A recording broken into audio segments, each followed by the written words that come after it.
Hi, everyone. Welcome to the 9th episode of the Sefer Chatter series on Sabbateanism.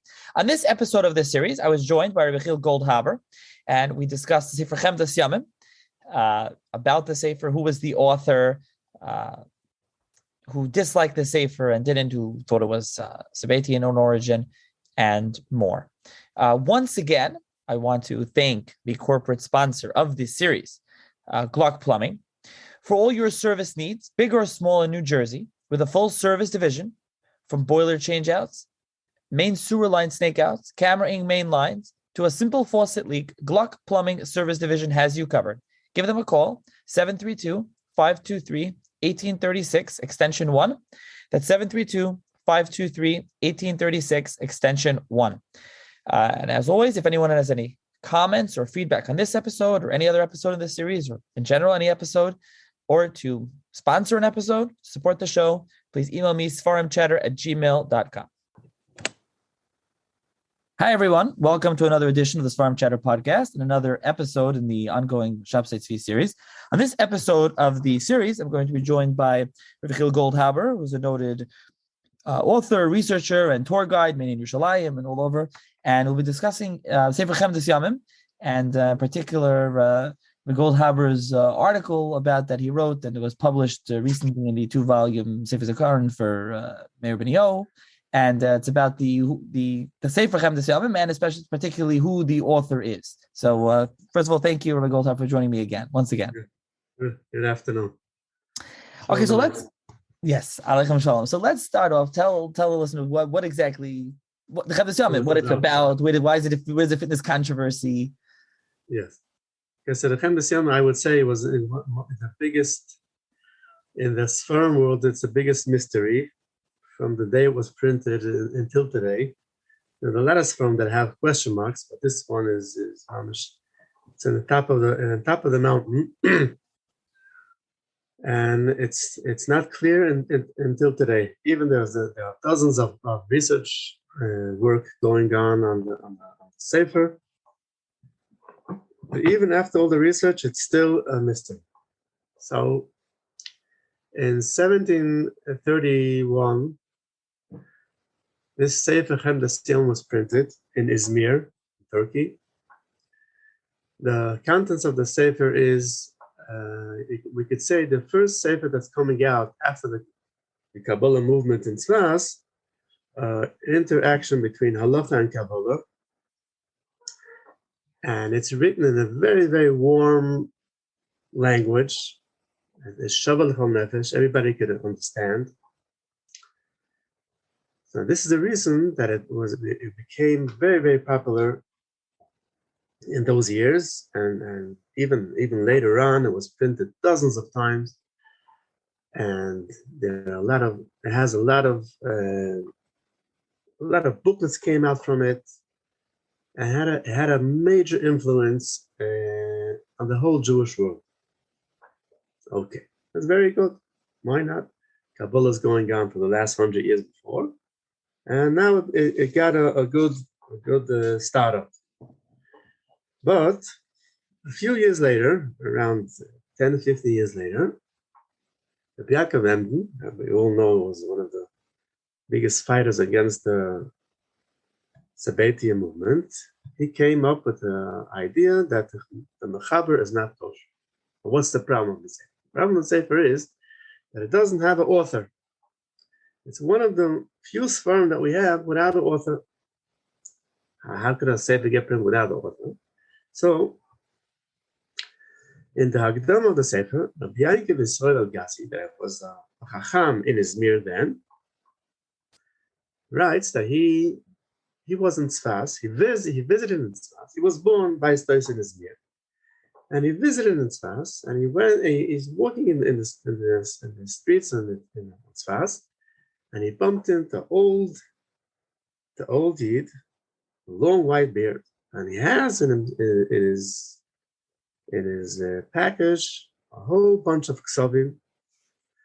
And he goes over to this young Al-Ghazi and he says, "I see you're a Chevron.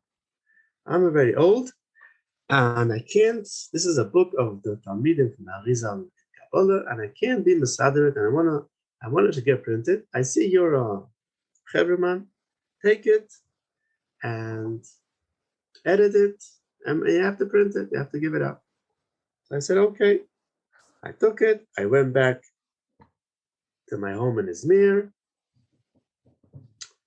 and I raised money in the yeshiva that we learned, and he started to print it. That's what he writes in the Agdama. So the maybe the Beis HaTzvos, the one that printed it, doesn't know who this guy was. He doesn't know who the guy was. He doesn't even know who wrote it. Who wrote this Ksavim? Okay, so it's a question mark. So it comes of Yankevem a few years later, and he says, wait a minute. It's not Arizal, it's not a Praital, it's not Midari. It's a problem. It's on the Sabbateanism movement. You can't pinpoint who was the real author, but it's from this movement. He found hints, a lot of hints that bring up ideas of Sabbateanism. A few years later, I can say that every sefer that Yankevem gave out, he mentions the problem of the Chemdas Yamim.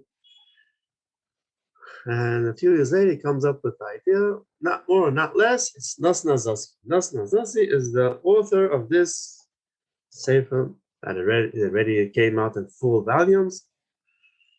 So we have to, it's a sefer Chemdas Yamim, and it's puzzled, and we have to burn it, etc., etc. Meanwhile, even before Rabbi Yankevem came out with his talk against the sefer, the already one of the biggest Rabbanim in Izmir and Saloniki and in the whole area, you could say in the whole Ottoman Empire, Rabbanim that are pasking Shilas al Smach the Chemdas Yamim, Shilas in Orach Chaim, in minhagim, or even in Hanogos, in Yom Tovim. It's very interesting that in a few years it has already a stamp of Rabbanim. It's not such a stamp, a minig sefer, a sefer minig, a minhagim v'maizer. It's a lot more. It became a stamp of Geshpanka in the halachic world. Very, very early. Okay. Now, Rabbi Yankevem, at this point, got a lot of Hasidim. It's very interesting because most of the Sforim that he came out with an idea and he passed them because the Shabtaim didn't have such an influence in the Yiddish world. But this sefer, Mishum Ma, the word that it's not kosher got spread out very strong all over. Well, you could say in the Hasidic world, the Bashem, he was the same generation of Yankevem. He was Makabel. He doesn't write, he got it from Yankevem, the idea, but in the Shlocha Bashem, it says that he told this famous Talmud that told us that it's possible. It's not for us. And there's another few Hasidic Talmidim from the Bashem and from the Magid that they said that it's a Sefer Apostle. The main Hasidic group that came out very, very vicious against the Chemdas Yamim, we could say, is the Ziditshoyv and Kumal Nocheder, that were very into Kabbalah, and they came out very, very sharp against the Chemdas Yamim. Not only against the Chemdas Yamim, even Sefer Kabbalah from Italy and from Turkey that use the Sefer are also possible by them. Okay, and that's in the Hasidic world, and there are Rabbanim Stam in the Polish world that took over Yankevem's idea, and we have also a Shmos b'shem the Chasam Sofer. It's not so clear. The Chasam Sofer mentions him once in the drushes, and one of the grandchildren writes that he didn't use it, he just held it in his house. And it's very interesting that today we have the Chemdas Yamim, the whole set, that was his. It's signed by his son, Reb Shimon Sefer, and he got it from the Yerusha from his father. So we see that he had it.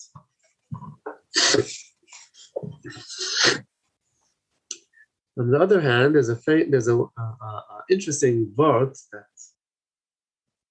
B'Shem of Chaim Alajana, that the Sefer is kosher. Why? Very, very interesting.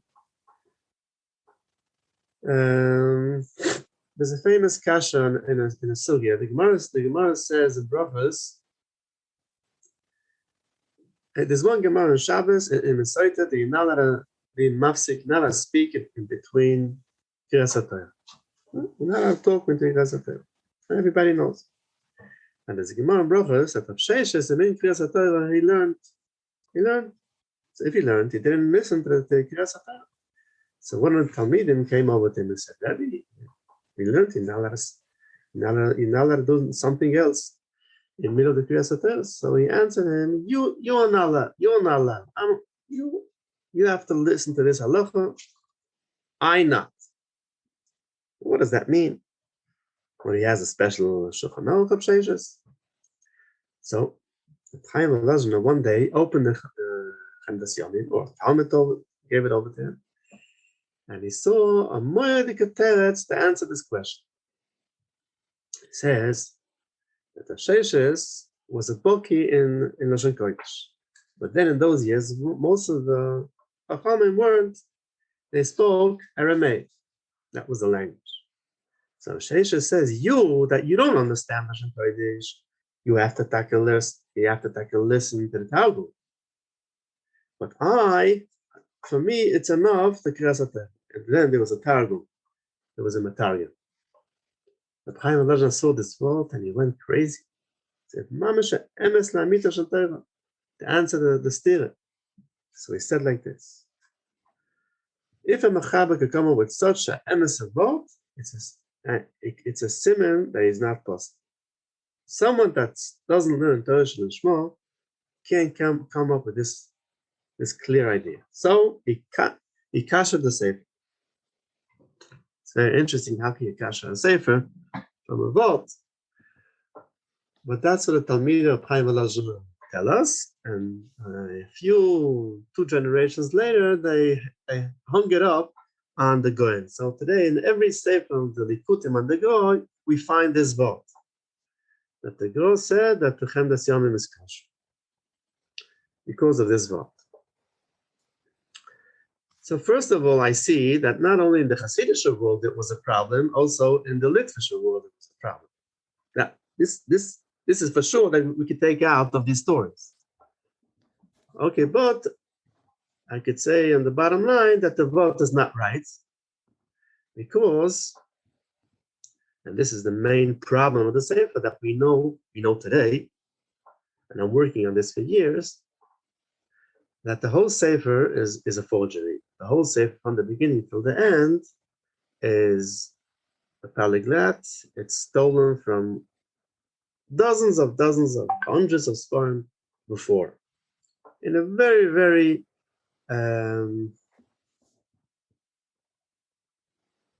interesting way. How he worked.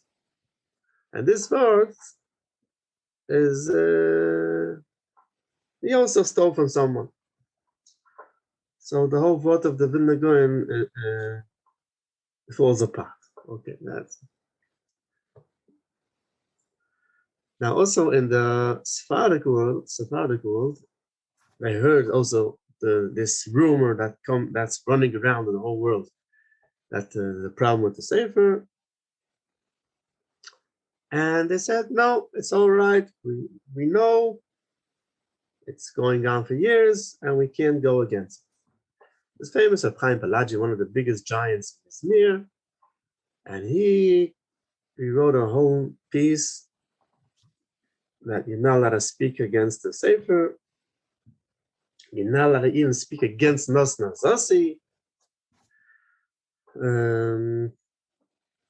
That means that he held that he is the author.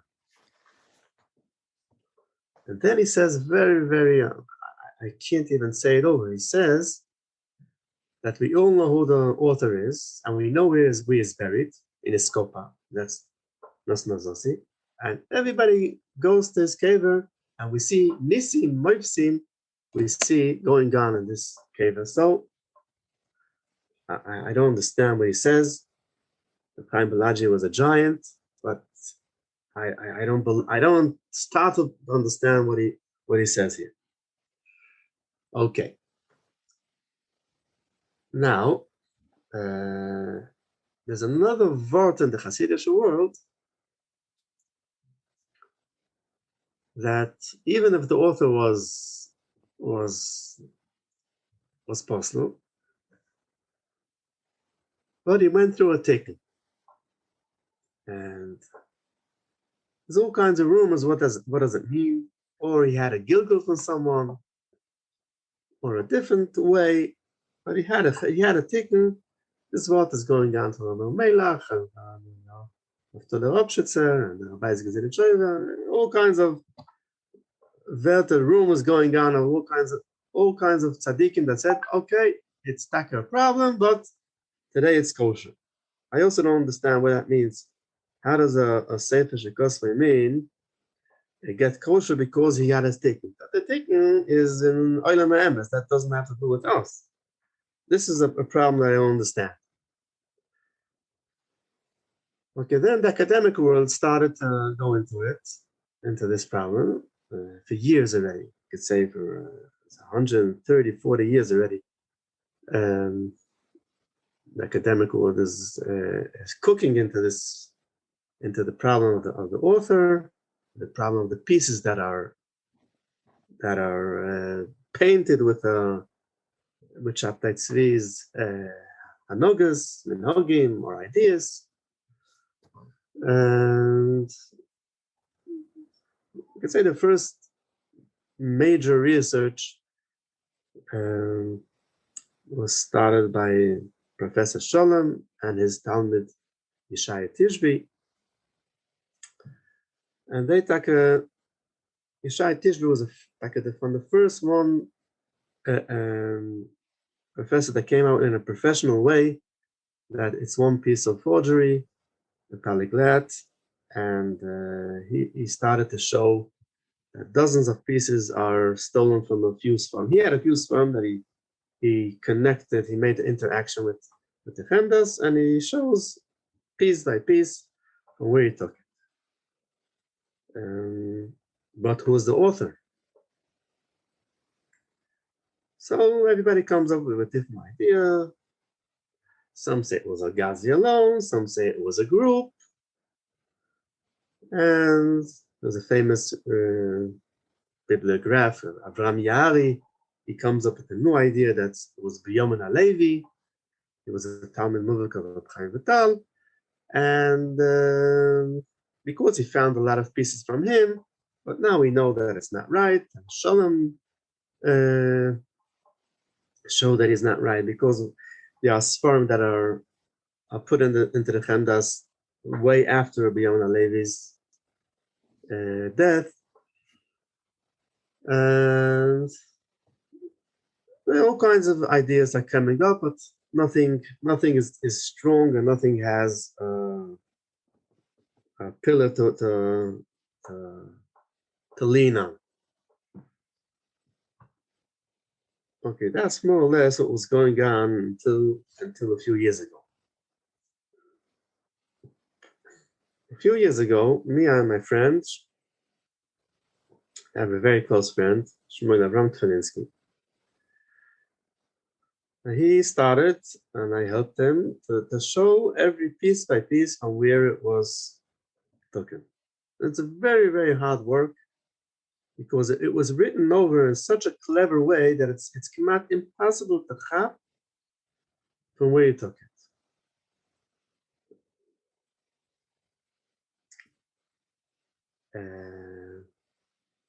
So that's number one. Number two, by us in the Jewish National Library, we have a few copies from the first edition. The first edition is very, very rare. There's a few copies, 4 or 5 copies. Okay, we took one copy and we opened it and we saw it's a Monna piece.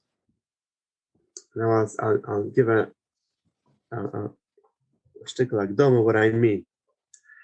Yechiel Goldhaber, he printed the book.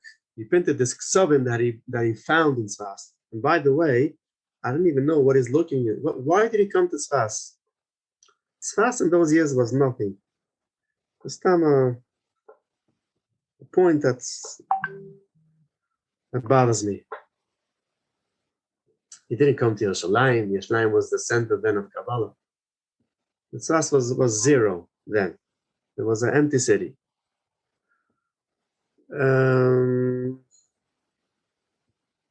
He took the ksavim and he printed it, but he pushed in two things.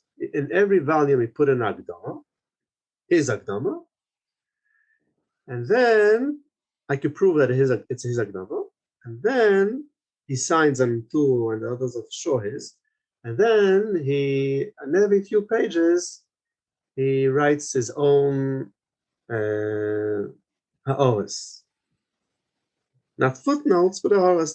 For example, if the mechaber writes on a topic A, so you can write, I have also a piece on topic A, and he writes, you could see in the Sefer that he writes on the top. He has dozens of ha'oris, but the ha'oris he wrote in every ha'or, he wrote Aleph Hey, Omar Hamagia, in parentheses. Now, in one ha'or, he writes in the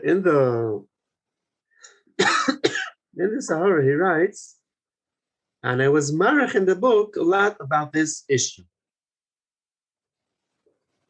And this guy, we're looking at this piece, and then we start to think, what's going on? What's going on? It's not his book. So we took out a different volume of the same edition.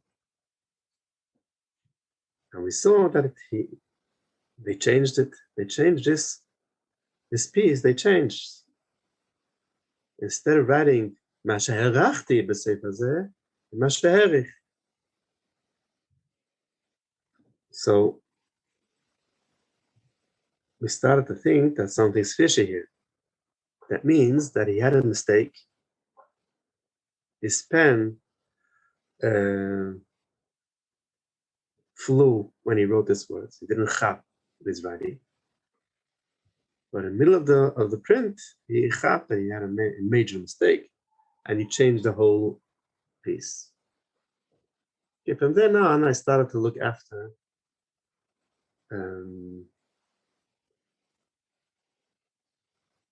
his foreign, vice versa, the Chemdas Yamim. Now the problem is, he didn't leave so much Sfarim.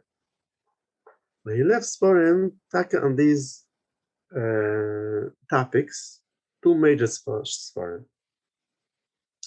One is the Hanogas of the Seder Yamim, and one is the Hanogas of Shabbos Yom Tovim. But we couldn't find too much pieces that are, we could say, that go together with the Chemdas Yamim. But what I did find is some Sefer Droshes. He has a Sefer Droshes that his children gave out. It's called No'os Yaakov. Droshes that he gave in Yerushalayim. On Yom Tovim, that was the meaning then. He was a Shashiv and Beiskel, he was a Rov, he was a Chacham Rashi, the Rish Metzion. And every Yom Tov, the meaning was that the Rov gave a Drosha. So I went through the Droshes, and then I went through the pieces in the Chemdas on these Yom Tovim. I see it's mamish, piece by piece, the same chidushim, not the same nosach, the same chidushim that he could say in the droshes. I was machadish this and this, and I found it in the Chemdas. So this is black and white, clear like the day. It's his sefer. And then the last point that I could point on, the Hagdomas that he put on, that he pushed into the full volumes, has also the same problem that they were all taken from Sforim that he used in the Chemdas. So I could say for 99% that Yechiel Goldhaber is the Mechaber, the Chemdas Yamim. I think the mystery was solved. Okay, so that's very interesting. Now, I just want to, if we could just go back for a second, the Sefer, you kind of alluded to this. What exactly is the Sefer about? Meaning, it goes through Shabbos, Rosh Chodesh, and then the Yom Tovim. It goes through Choil and Shabbos and Yom Tovim. Like one of the major problems is that it doesn't have the 3 weeks. That's the first problem that the Yankiv chapt. It's so funny that in the 4th edition that was printed already in Poland, in Jolkovo, so they took out all the problematic pieces. So not only they took it out, then a perek for the 3 weeks from Shavuos B'Tammuz until Tisha B'Av. So one of the Rabbanim in Lita says, I don't understand.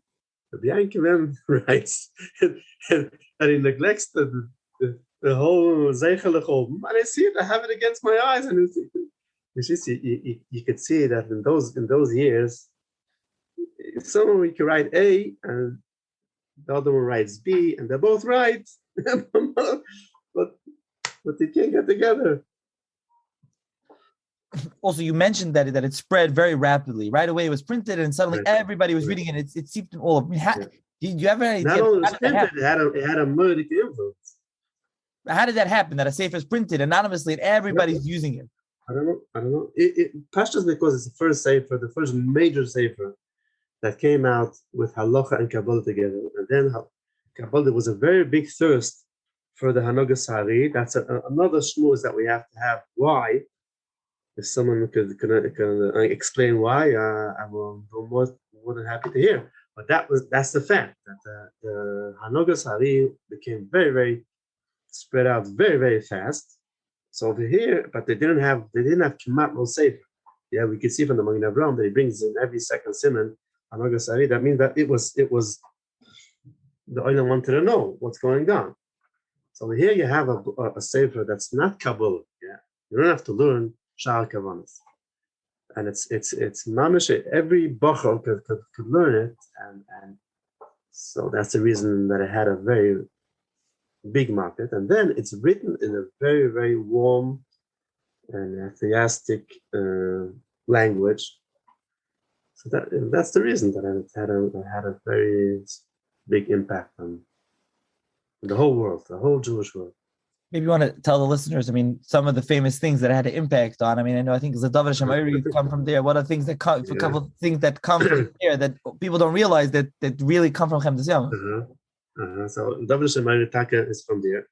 Now we all know that Moreno of Shmuel Ashkenazi showed us that he took it from a sefer called Ben Zion, but that was printed in some 30, 40 years before him. But no one knew about the Sefer Ben Zion even then and even later on. So the fact that it was spread out is not from Ben Zion, it's from the Chemdas. And now the whole world took it. The whole world, even the Chidah. Yeah, I have a particular problem with the Chidah because the Chidah was a Talmud and a friend, a Talmud Chava of Yechiel Goldhaber. He learned together with him in Beiskei, and he doesn't bring it now. This is a problem because he brings it 3 times, but in a very funny name. Very funny name. But we know today Beniyahu printed a diary from the Chidah, and he writes that he has it wherever he goes. He does what was a shadar. He went through the whole world, and he schlepped. What did he schlepp in his pocket? The Chemdas. That's what he had on every yontif. What was the zachana for the yontif the Chemdas? This shows us that he had a shtickle shaykhs with the Mechaber, but he was afraid of mentioning him. It's very hard. This is that kind of mistake. Okay, the Davar Shamayri that the whole okay, and we have Tubishvat. Now this bothers me that today this is after Yari's book. Every year over here, every Ingeman that thinks that he knows something, he writes, or whoever it is, that Tu B'Shvat is from the Sabbatean, the Shabtai. And this is mamish crazy. That 95 or 99% of the Sefer doesn't have no shaykhs with Shabtai Tzvi. Yeah, there's a few pieces that he took from problematic Sfarim. Yeah, it's like a problem, but has no shaykhs with the movement. There are minhagim. You can't neglect it. There's a nusach is Meiretilim that they had that he brings. There's a nusach of the Chodoidi that he changed. That's from Das Nazasi of from Ephraim Kohen. There's a few minhagim, but not every piece is from Shabtai Tzvi. So this bothers me because this is not the problem of the Sefer. The problem of the Sefer is not Shabtai Tzvi in my eyes. It doesn't need a tikkun not from the Nene Melech, not from the Chidon. It needs a tikkun in a different way. B'chalal. It needs a tikkun because it's a puzzle. It's a puzzle put together from thousands of pieces from hundreds of stars. That's the problem.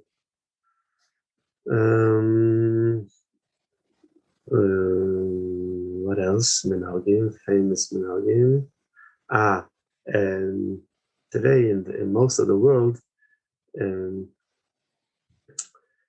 Arizal wrote 3 piyutim for the Suda Shabbos in Aramaic. Asad al-Sadasa, Azam al-Mishvachim. So the Asad al-Sadasa, Azam al-Mishvachim for Friday night is in the most, today in every Zmirs, in most of the Hasidic world is split in 2. It doesn't make no sense. And this split is from him. And there are a lot of tefillas that are from him. The tefillas, the famous tefillas, Yom Tovim, Psichas Ha'om, even if they're before him, but the influence is from him.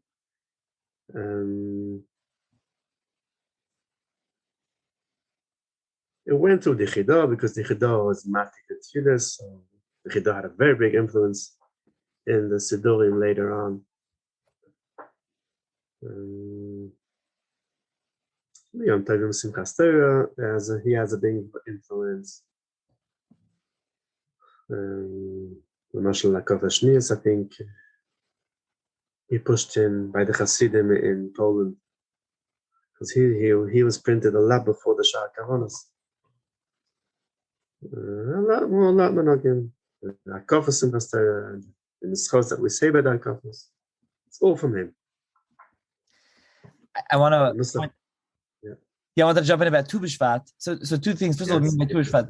Do you mean the whole way that it's a Yom Tov with eating everything? And also, not that Tu B'Shvat exists. Number 1, number 2. We'll say in your article, which goes much more in depth than all we've discussed, it's printed in the Sefer Zakarin for Professor Meir Ben-Yo. The next article after this is about Amakari Hashabtoi Shasei Tu B'Shvat, right?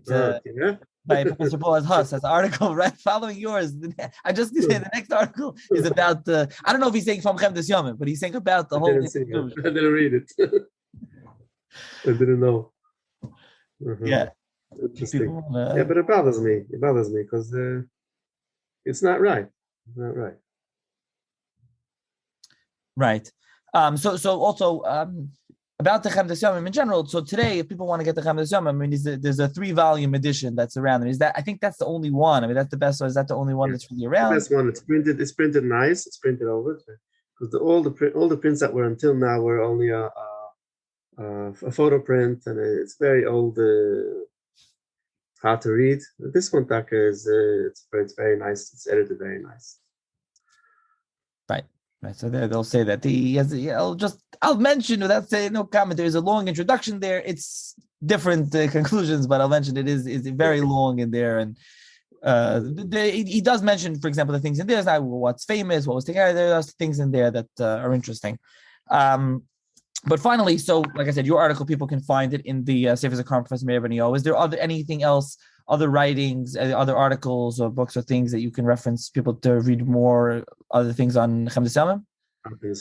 I brought in my article. I brought every footnote that's mentioned until me. I covered the whole part, whoever wrote the article. I went through and I gave him a few lines and what he holds, etc. Is there, if anyone, there's a 2-volume Sefer Zakaron, I think it's available through Carmel Publishing in Eretz Yisrael, but is there any other way to get the articles accessible anywhere else besides for just I could, if someone wants, I could email it to him. And my email address is goldhaber.y@gmail.com. Okay, so I'll post your, I'll add your email in the show's notes. And like I said, also, you're always available for tour guides in Yerushalayim. Anyone's looking for a tour guide can reach out, email you there also, or want to know anything else interesting about history, your other articles that you write. I give out every few weeks. I send out an article. Now I'm writing a major article on games. I started Hanukkah. Because Hanukkah is the time that we all play. But I'm going in very deep into all the problems of the gamble games. And I found a lot of manuscripts of very, very interesting problems that the gambling came up with. So I'm going to give it out the next few weeks. An interesting piece. But my major work is the Yeshiva Yashin that I'm working for the last 10 years. This is my dream, to give out my encyclopedia of the Yeshiva Yashin, 18th and 19th century, everything that was going on in Yerushalayim and Eretz Yisrael. I hope, I'm asking Hashem should help me. I should be able to finish my work and give it out. Okay, looking forward. So, like I said, I'll put a link to that in the show notes. We'll get your email if they want to reach out and be in touch. And thank you once again for joining me. Thank you very much.